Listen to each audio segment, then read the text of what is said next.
adjust myself. You're very interested in these treats, aren't you?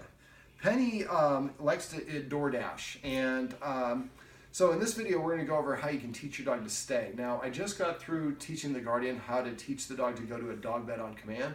We want to have the dog bed at least 10 feet away from the door. This way, when we have people come to the door, we can practice having her go there. Now, a quick little instruction for that I probably shouldn't, well, we didn't do a video for that.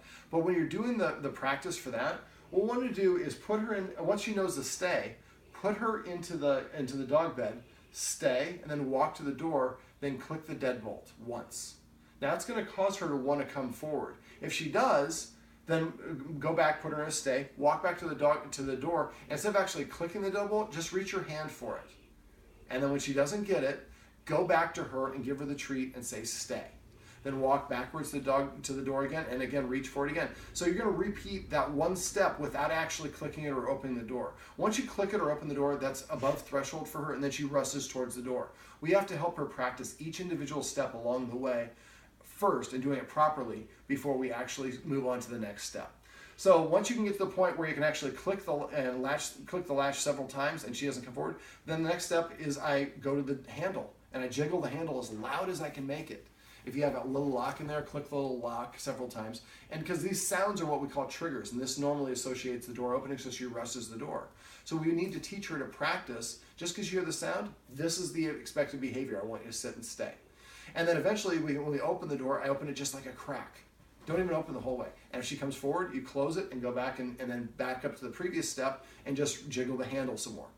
Okay, so those are the steps you're going to use to teach her to, once you have mastered the stay. But now I'm going to teach you how to do the stay. Now when I teach the stay for the 3 Ds. First for duration, then for distance, then for distractions. Most of us try to teach our dogs all at once. Stay, and we walk away. Stay, stay, stay as we take several steps and they come.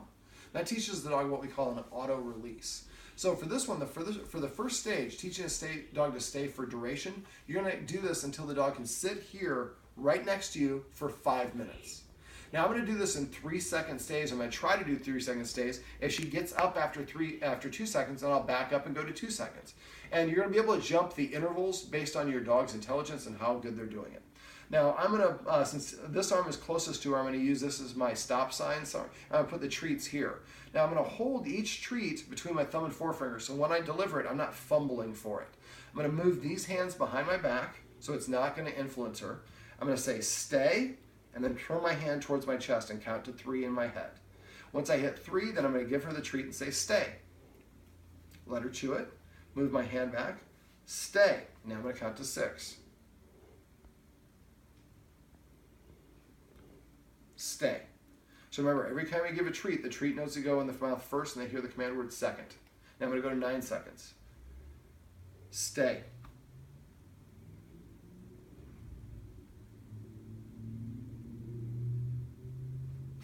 Stay. We'll do one more, go to 12. Stay.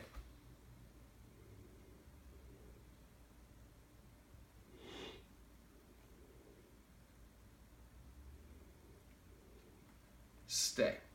Now when I get done with the exercise, I'm going to toss a treat to the side after I've done however many practice repetitions, and I'm going to say the word freedom. You can change the word to anything you want, but you want a very unique command word. Freedom. So after I stay, again, only say it once per incident. The more you say it, the less you mean it. And then the very last one, we throw it to the side and we say the word freedom or break or whatever the word the Guardian wants. Never use the word okay, though. And then, so the dog understands that I can't move until I hear that specific command word. Now, if I go from, let's say I did 3s and she did great with 3s. Let's say next time I decide to go by 5s. I go 5 and she's able to stay. And then I go 5. Next time I'm going to 6, 7, 8, and I get to 9. And she gets up, then I need to practice, put her back in a stay, and then next time practice at 5, and then I'm going to go to 7, or we'll go to 6. Always back up a step and help them to practice that. We also, subscribe to something called the 5 for 5 method. 5 for 5 means the dogs need to do it 5 times in a row, 5 different practice sessions before I move on to the next step.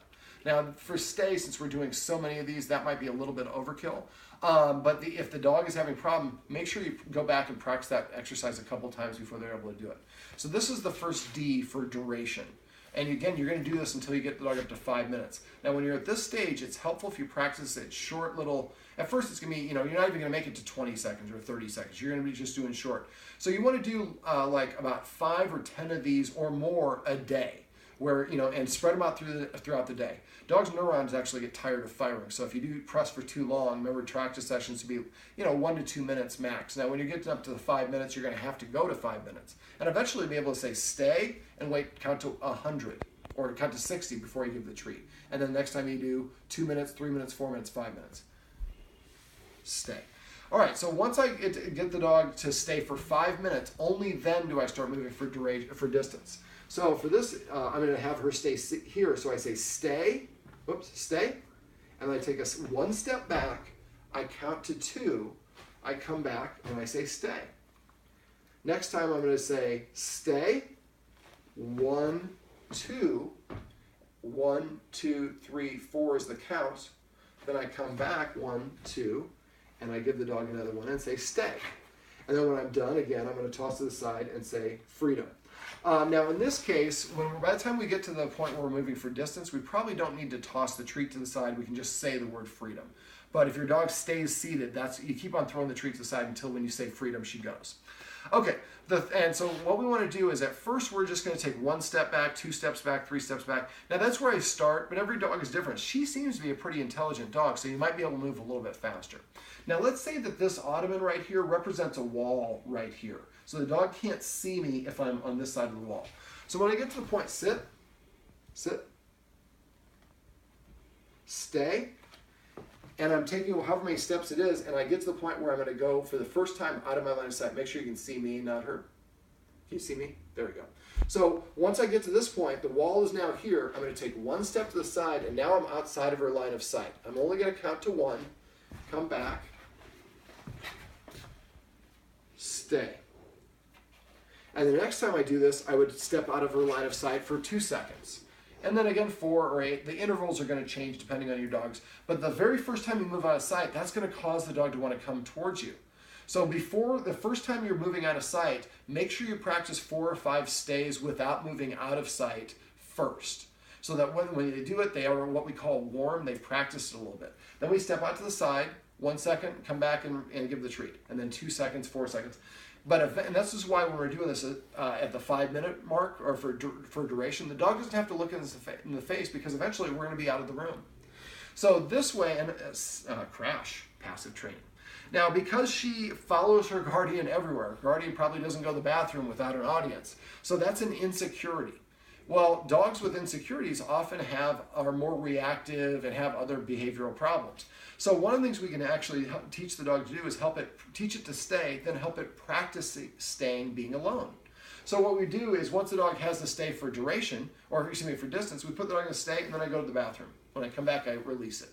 I put the dog in a stay and I go change clothes. I come back and release it. We want to gradually work this into our daily lifetime. So the guardian, if she's sitting here doing some work from her day job, then maybe she puts it on a stay and grades a paper and then release and then grades another paper. So you can actually help your dog practice while you're doing the things you want, and it gives your dog something to do. Instead of your dog jumping up on you, it helps you focus and it develops more self-control.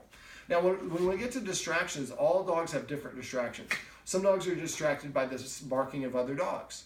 Well, if we record maybe an episode of The Dog Whisperer, and we have a dog that's on that program that's barking, we have that on our DVR, and then basically we practice the stay, and we have the dog we play the playback of the dog barking, but we do it at volume like 2. So the dog can hear it, but barely hear it. So we help them practice filtering it out. And then we do this while we're walking out of the room and coming back. And the next time we practice, we go to volume 3, volume 4. Another thing we might do is practice in front of a window, or practice when we have people in the house. But each time should be just slightly more difficult than the last. The last stage would be practicing it outside in the backyard. Now outside there's a lot of distractions. There's sights, there's sounds, there's smells, and that causes the dog to very easily lose focus. So we have to help the dog practice keeping its focus and keeping it stay until it hears that specific unique release word. So this is my preferred method on how you can teach a dog to stay.